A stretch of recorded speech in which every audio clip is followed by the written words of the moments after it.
Presiden Joko Widodo sempat melontarkan kekecewaannya terhadap kementerian dan lembaga yang masih mengandalkan produk impor. Padahal barang-barang yang diimpor itu justru sudah diproduksi dan dibeli dari dalam negeri. Apa kemudian makna kekecewaan Presiden Jokowi soal ketergantungan sejumlah kementerian dan lembaga terhadap produk impor?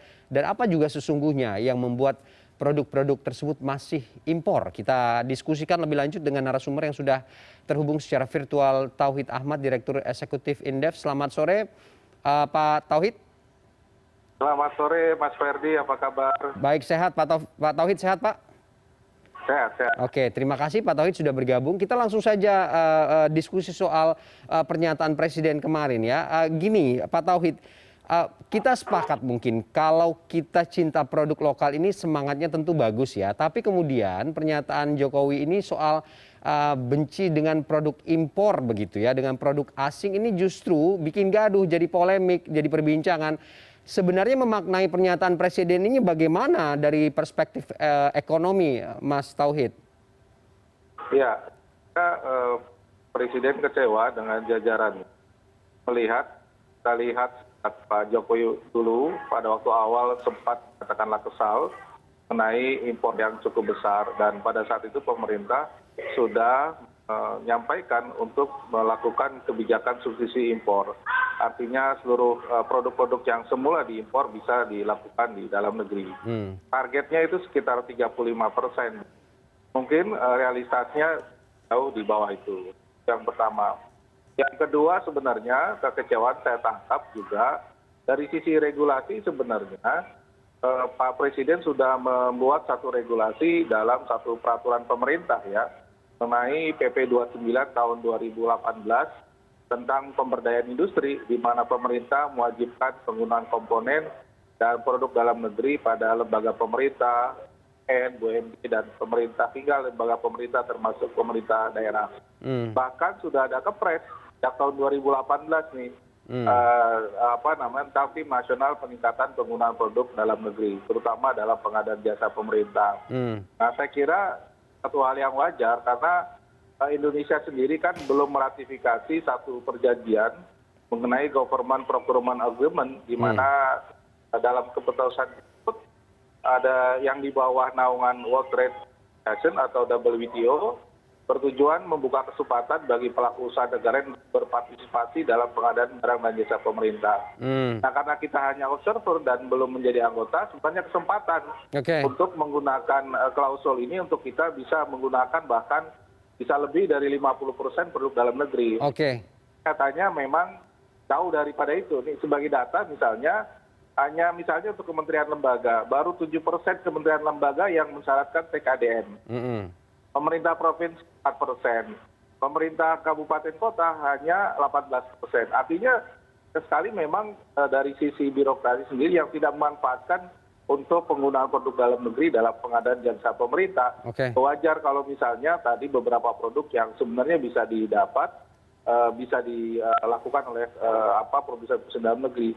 Namun memang sebenarnya ini otokritik juga bagi katakanlah industri kita. Apakah industri kita juga mampu bersaing dengan kemajuan teknologi maupun produk-produk yang dari luar dengan harga yang relatif murah dan kualitas dalam negeri. Nah, ini yang saya kira juga menjadi catatan penting begitu Mas Ferdi. Artinya kemudian ini soal kebijakan polisi yang keberpihakannya belum sepenuhnya begitu ya terhadap produksi barang dalam negeri.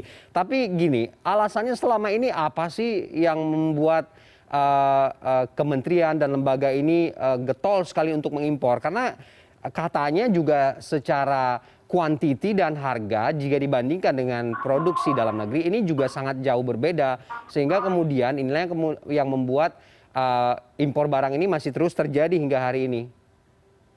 Ya, saya kira memang ada satu syarat dalam pengadaan barang dan jasa itu adalah kualitas bagus, harga murah. Ya.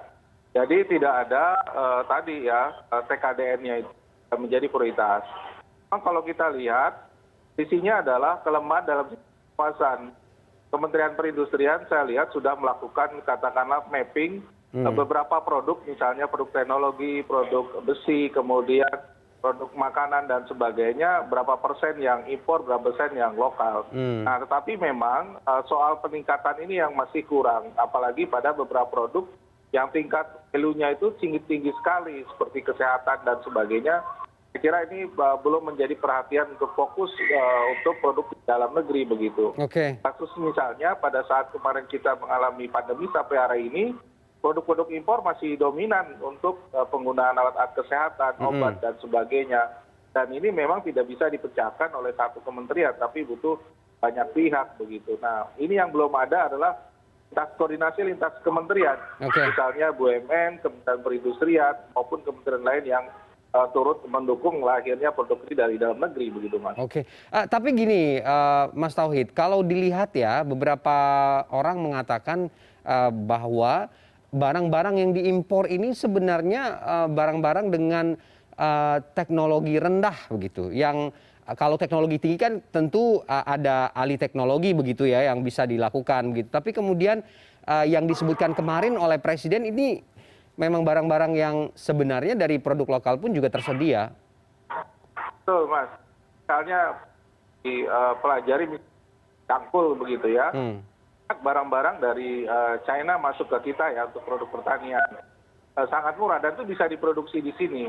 Tetapi memang kita lihat diproduksi di sini jatuhnya lebih mahal. Sehingga itu lebih mudah bagi para pengadaan barang jasa, lebih murah, lebih impor gitu ya. Karena apa? Pertama, kita tidak bisa mendapatkan bahan baku yang sesuai.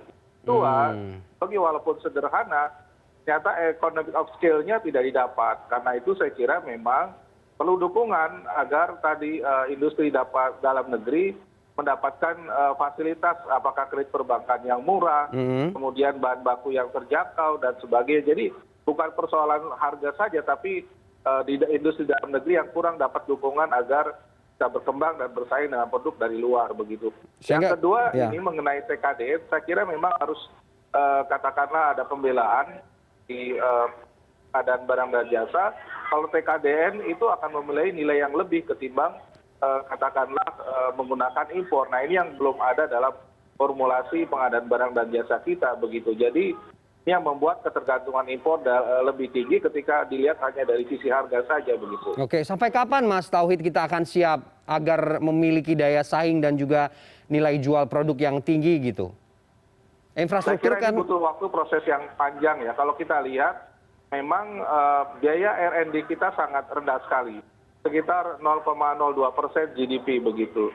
Bandingkan dengan katakanlah Jepang, China, kemudian Amerika sudah bisa mendekati angka 4-5% GDP. Jadi seberapa jauh butuh anggaran kita mendukung proses R&D kita. Kalau kita lihat, kita nggak bergerak nih angka itu dalam 20 tahun terakhir. Jadi butuh waktu yang relatif lama. Tetapi saya kira akan lebih cepat kalau kita memprioritaskan beberapa produk yang massal yang bisa digunakan di dalam negeri, tapi tidak perlu semua lah begitu. Tapi ya itu, keberpihakan dari sisi anggaran, keberpihakan dari kebijakan, dan SDM nih, apalagi tantangannya sekarang dari sisi kelembagaan, industri riset kementerian lembaga semua ditarik BRIN.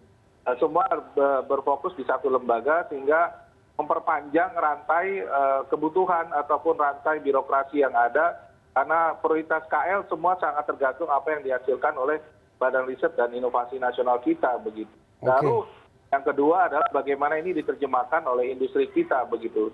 Saya kira swasta juga harus didorong untuk bisa berperan katakanlah menghasilkan produk-produk yang tadi ya dihasilkan, namun harus ada keberpihakan dari proses pengadaan barang dan jasa pemerintah begitu Mas Ferdi.